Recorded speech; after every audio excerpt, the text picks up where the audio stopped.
Hi అండి, welcome to Jyothish kitchen. ఈరోజు మన కిచెన్లో చాలా సింపుల్ రెసిపీ అండి. సింపుల్ బట్ టేస్టీ అనమాట. ముద్దపప్పు అండి. ముద్దపప్పు, టమాటో చారు, అలాగే ఆమ్లెట్, అప్పడాలు. చాలా బాగుంది కదా, సూపర్గా ఉంది. లైట్ ఫుడ్ అనమాట, వెరీ టేస్టీ. ఒకసారి తయారీ విధానం చూసేద్దాం. ఇదిగోండి ముద్దపప్పు టమాటా చారు కోసం నేను తీసుకున్న పదార్థాలు. నేను పప్పు అయితే ఒక కప్పుడు తీసుకున్నానండి. ఇందులో వేసి కడిగి నేను కుక్కర్లో పెడతానమాట. ఇది మీడియం సైజు టమాటా తీసుకున్నాను, అది కట్ చేసి ముక్కలు పెట్టుకున్నాను. ఇదిగో చింతపండు, ఒకటే చింతకాయ అనమాట. ఇది కూడా కడిగాను. అయితే ఈ చారు పెట్టడం కోసం మనము ఈ చింతపండు, ఈ టమాటా ముక్కలు ఇందులో వేసేసి దీనికి సరిపడినంత సాల్ట్, చారుకి మనం ఎంత సాల్ట్ అయితే అంటే వాటర్ తీసుకున్న వాటర్ని బట్టి, మీరు తీసుకునే వాటర్ని బట్టి సరిపడా సాల్ట్ వేసేయాలి ఇందులోను. అలాగే కొద్దిగా కారం వేయాలండి, ఎక్కువ అవసరం లేదు చారులోకి. కొంచెం కారం, పావు స్పూన్ కంటే కూడా తక్కువ అనమాట. అలాగే కొద్దిగా పసుపు. చారులో ఎంత వేస్తాం, పసుపు కొద్దిగానే వేస్తాం కదా. వేసేసి దీన్ని మనం ఇలాగ ములిగే వరకు, ముక్కలు ములిగే వరకు వాటర్ వేసేసి దీన్ని బాయిల్ చేయాలన్నమాట. పొయ్యి మీద పెట్టి ఉడకబెట్టాలండి. ఇది కొంచెం వేడెక్కనివ్వాలన్నమాట పొయ్యి మీద పెట్టి.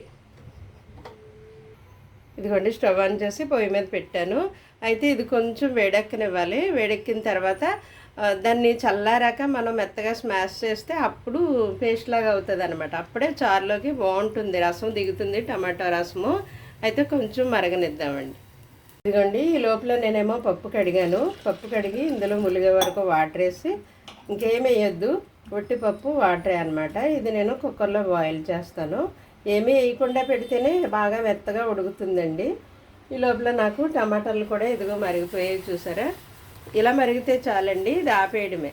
ఆపేసిన తర్వాత మనం చల్లారనిచ్చి అప్పుడు చేత్తో బాగా స్మాష్ చేసి సరిపడినంత వాటర్ వేసి అప్పుడు మళ్ళీ మరిగించుకోవాలి. ఇలా ఫస్ట్ బాయిల్ చేయడం వల్ల మెత్తగా అవుతాయండి. అందువల్ల టమాటా బాగా మెత్తగా అయ్యి టేస్ట్ బాగుంటుంది చారు. ఇదిగోండి టమాటాలు వేడి చేసాం కదా, అది చల్లారిన తర్వాత ఈ విధంగా స్మాష్ చేయాలన్నమాట. మెత్తగా క్రీమీలాగా స్మాష్ చేయాలి. ఇప్పుడు మనకి కావాల్సినంత వాటర్ ఇందులో వేసుకొని పొయ్యి మీద చారు మరిగించాలండి. అలా టమాటా వేడి చేయడం వల్ల అవి మెత్తగా అవుతాయి అన్నమాట. ఇదిగో దీని నిండా నేను వాటర్ వేసుకున్నాను ఇంతవరకును. మీరు ఇంతకి సరిపడా సాల్ట్ వేసుకోవాలన్నమాట. ఇప్పుడు పొయ్యి మీద పెట్టి మనం మరిగిందాం. ఇదిగోండి చారు ఇలా తిరగబడేటప్పుడే మనం కొద్దిగా కరివేపాకు, కొత్తిమీర వేయాలన్నమాట. తాలింపులో కూడా వేస్తాము, మరిగేటప్పుడు కూడా వేస్తే టేస్ట్ బాగుంటుంది. ఇలా తిరగబడిన తర్వాత ఒక 5 నిమిషాలు మరిగితే చాలండి, ఎక్కువసేపు ఏం మరగబెట్టక్కర్లేదు. ఇలా తిరగబడ్డాక జస్ట్ 5 నిమిషాలు మరిగితే చాలు, మనం తాలింపు చేసేయచ్చు. తాలింపు చేద్దాం ఇప్పుడు. ఇదిగోండి చారు తాలింపు కోసం నేను తీసుకున్న పదార్థాలు. ఇందులో మెయిన్ మెంతులు వేయాలండి, మెంతుల వల్లే టేస్ట్ వస్తుంది అనమాట. మెంతులు, జీలకర్ర, ఆవాలు, అదేమో ఎండుమిర్చి, వెల్లుల్లి, కరివేపాకు, కొత్తిమీర, ఇవి వేస్తే సరిపోతుందండి తాలింపుకి. ఇదిగోండి చారు తాలింపు కోసం నేను గిన్నె పెట్టుకున్నాను. పొయ్యి మీద కొద్దిగా ఆయిల్ వేస్తున్నాను, కొంచెం చాలండి. ఇది మీరు ఈ పద్ధతిలో కనుక పెడితే చారు చాలా బాగుంటుందండి. ముందుగా నేను వెల్లుల్లి వేస్తున్నాను. మా ఇంట్లో అందరికీ చాలా ఇష్టం ఈ చారు అంటే. మా ఇంటికి వచ్చిన బంధువులు, మా ఇంట్లో వారికి ఇది అన్నంలో వేసుకొని తినడమే కాదండి, తాగేస్తారనమాట గ్లాసుల్లో వేసుకొని. అంత బాగుంటుంది. దానికి రుచి ఎలా వస్తుంది అంటే ఆ టమాటాలు మెత్తగా స్మాష్ చేయడం వల్ల అనమాట. తర్వాత తాలింపు, ఈ రెండే మెయిన్ రోల్ అనమాట. ఇదిగోండి ఇందులో ఆవాలు, మెంతులు, జీలకర్ర వేసాను నేను, వెల్లుల్లి, ఎండుమిర్చి, కొత్తిమీర, కరివేపాకు. ఈ కరివేపాకు ఇలా కట్ చేసి వేయడం వల్ల పడేయకుండా తింటారు. ఇది కొంచెం వేగిన తర్వాత మనం ఈ టమాటా తొక్కలు, చింతపండు రాకుండా గరిటతో అడ్డం పెట్టి అడుక్కుంచేయాలండి. ఇందులోకి చారులోకి రానివ్వకూడదు, తాలింపులోకి అడుక్కుంచేయాలన్నమాట. అప్పుడు వాళ్ళు తినేటప్పుడు అడ్డం రావు ఆ చెత్త, ఆ చింతపండు తుక్కు, టమాటా తొక్కలు ఇవన్నీ అడ్డం రాకుండా తినడానికి బాగుంటుంది అన్నమాట.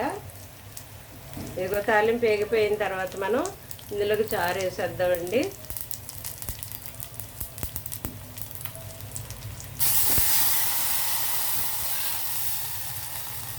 అయితే ఈ టమాటా తొక్కలు అడ్డం రాకుండా ఇది గరిటతో ఇలా మీరు ఆఫ్ చేయాలన్నమాట, ఇందులో పడుకోకుండా. ఈ చింతపండు టమాటా చారులోకి రాకుండా ఇలా గరిటి అడ్డం పెట్టండి.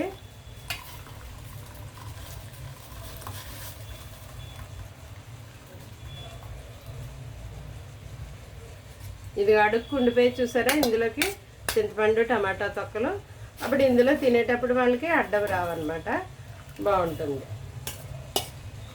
ఈ విధంగా కనుక మీరు టమాటా చారు పెడితే అందరూ చాలా ఇష్టంగా తినడమే కాదండి, తాగేస్తారనమాట. అంతా బాగుంటుంది, ట్రై చేయండి. ఎందుకంటే టమాటాలు మనం మెత్తగా స్మాష్ చేయడంలోనే ఆ టేస్ట్ వస్తుంది. ఓకే, ఇప్పుడు పప్పు, మనం ముద్దపప్పు తాలింపు పెట్టుకుందాం. ఇదిగోండి చారు తాలింపు అయిపోయింది కదా. పప్పు నేను కుక్కర్లో ఉడకబెట్టుకున్నాను. అయితే ఓన్లీ ప్లెయిన్ పప్పు ఇది, ఇందులో ఏమీ వేయలేదు. అయితే నేను ఇప్పుడు దీంట్లో సాల్ట్ వేస్తున్నానండి, పప్పుకి సరిపడా సాల్ట్ అనమాట. ఇది ముద్దపప్పే, ఆల్రెడీ మనం చారు పెట్టాం కాబట్టి కొంచెమే ముద్దగా అవుతుంది కాబట్టి కొద్దిగా పసుపు, అలాగే కొంచెం కారం వేస్తాను కొద్దిగానే. ఇది ఇప్పుడు పప్పు గుత్తుతో స్మాష్ చేస్తానన్నమాట. ఇలాగ ఉప్పు వేయడం వల్ల ఇది బాగా మెత్తగా అవుతుంది. స్మాష్ చేసిన తర్వాత చూద్దాం. ఇదిగోండి పప్పు నేను పప్పు గుత్తుతో స్మాష్ చేశాను. ఇందులో ముందేమి వేయలేదు, ఇప్పుడే వేసాను కదా ఉప్పు కారము పసుపును. కొంచెం ఇది టైట్ అయిపోతుంది కదా మరలా, అందువల్ల కొంచెం వాటర్ వేస్తాను అన్నమాట. ఇది కొద్దిగా తిరగబడాలి, తిరగబడిన తర్వాత మనం తాలింపు చేద్దామండి. ఇది చల్లారేసరికి ఇంకా చిక్కగా అయిపోతుంది, అందువల్ల కొంచెం వాటర్ వేసి తిరగబడిన తర్వాత తాలింపు చేద్దాం. ఇదిగోండి వాటర్ వేసాను కదా, ఒకసారి గరిటతో ఇలా కలిపేసి మనం కొద్దిగానే మరగనిద్దాం. మరిగిన తర్వాత తాలింపు చేద్దాము. నేను 2 పచ్చిమిర్చి చేస్తున్నాను ఇందులోను. అలాగే తాలింపుకి కావాల్సిన పదార్థాలన్నీ నేను రెడీ పెట్టుకున్నాను. ఇది మరిగితే చాలు, జస్ట్ చూసారా ఏం వేయకపోవడం వల్ల చాలా మెత్తగా స్మాష్ అయిపోయింది అన్నమాట పప్పు.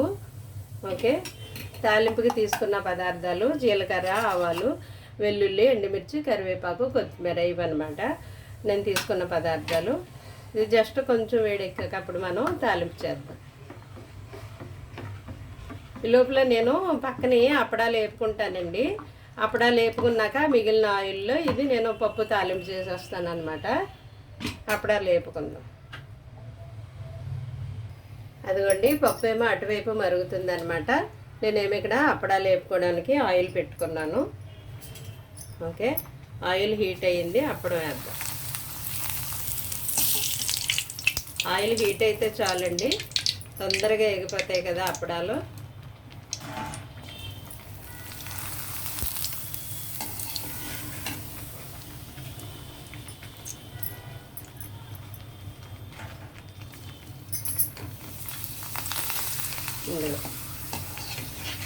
అప్పడాలు వేగిపోయాయి. అయితే ఇంత ఆయిల్ అవసరం లేదు, కొంచెం ఆయిల్ తీసేసి నేను పప్పు తాలింపు చేస్తాను. ఇదిగోండి అప్పడాలు వేపుకున్నాం కదా, ఇప్పుడు పప్పు తాలింపు చేద్దాం. పప్పు తాలింపులోకి ముందుగా నేను వెల్లుల్లి వేస్తున్నాను. అది కొంచెం వేగాక జీలకర్ర, ఆవాలు, అవి కొంచెం వేగాక ఎండుమిర్చి, కరివేపాకు, కొత్తిమీర.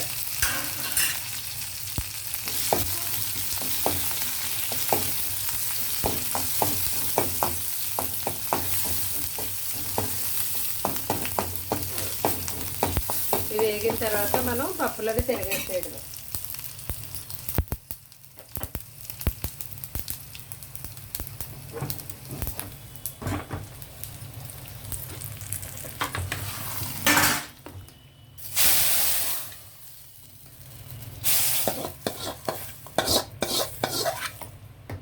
ఇదిగోండి ముద్దపప్పు కూడా అయిపోయింది. ఇది కొంచెం ఈ చిన్న లూజ్ ఉండాలి, చల్లారితే ఇంకా టైట్ అయిపోతుంది, ఇంకా దగ్గరికి అయిపోతుంది. అందువల్ల నేను కొంచెం లూజ్గా ఉంచాను, చల్లారితే బాగా దగ్గరికి వస్తుంది అనమాట. ఓకే, ఇప్పుడు మనం ఆమ్లెట్ వేసుకుందామండి.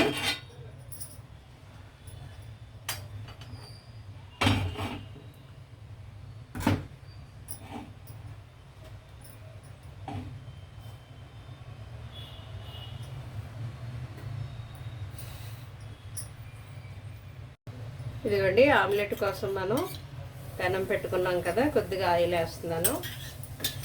అయితే ఆమ్లెట్లో కూడా నేను ఉల్లిపాయలు వేస్తున్నానండి. ఇది ఆనియను, ఇదేమో పచ్చిమిర్చి, ఇది కరివేపాకు తరుగు. ఇవన్నీ కొంచెం యాగనిద్దాం పొయ్యి మీద.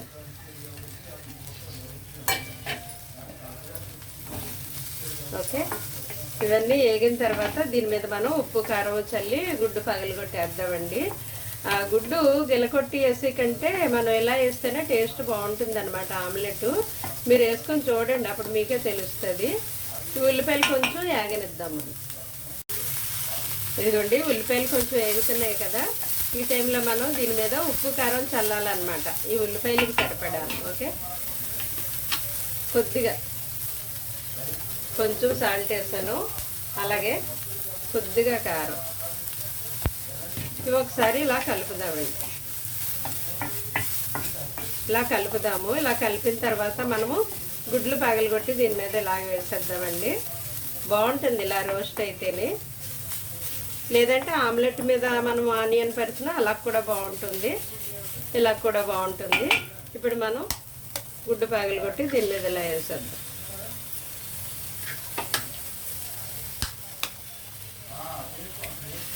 ఓకే, దీన్నంతా ఇలాగా స్ప్రెడ్ చేయండి. ఆనియన్ ఎక్కడ వరకు ఉన్నాయో అక్కడ వరకు ఇలా స్ప్రెడ్ చేయాలన్నమాట. ఇది ఇలాగా ఆనియన్ ఎక్కడ వరకు ఉన్నాయో అక్కడ వరకు దీన్నంతా ఇలా స్ప్రెడ్ చేయండి.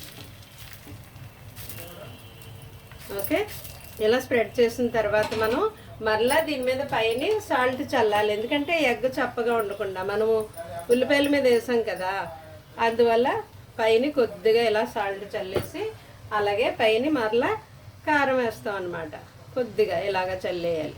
ఆల్రెడీ ఉల్లిపాయలకి వేసాము, ఇది గుడ్డుకి సరిపడా కొద్దిగా వేస్తే సరిపోతుంది. ఓకే, ఇది ఇలా అయిన తర్వాత దీని చుట్టూ మరలా మనం ఆయిల్ వేయాలండి. కొంచెం అలాగా డ్రాప్స్ కొద్దిగా ఇలాగ ఆయిల్ వేసేసి 1 మినిట్ అలా కాలనిద్దాం. కాలిన తర్వాత అప్పుడు మనం దాన్ని తిరిగేద్దాం. 1 మినిట్ అయ్యిందండి ఆమ్లెట్, మనం తిరిగేద్దాం.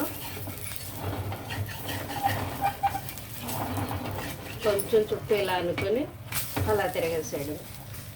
ఓకే, కొంచెం మరలా 1 మినిట్ అలాగా కాలనిద్దామండి అటువైపు కూడాను. అప్పుడు తీద్దాం. ఇటువైపు కూడా కాలిందేమో మనం తిరిగేద్దామండి. ఓకే, కాలిపోయింది, అయిపోయింది. ఆపేద్దాం మనం. ఓకే, ప్లేట్లో పెట్టుకుందామండి. ఇదిగోండి, సింపుల్గా మన ముద్దపప్పు రుచికరంగా మన ముద్దపప్పు రెడీ అయిపోయింది. టమాటో చారు రెడీ అయిపోయింది. అలాగే ఆమ్లెట్, అప్పడాలు. చాలా ఈజీ కదా, బట్ టేస్టీ. ఈజీగా టేస్టీగా మనం చాలా సింపుల్గా ఇలాగా హెల్తీగా ఫుడ్ ప్రిపేర్ చేసుకోవచ్చండి. Okay, thank you.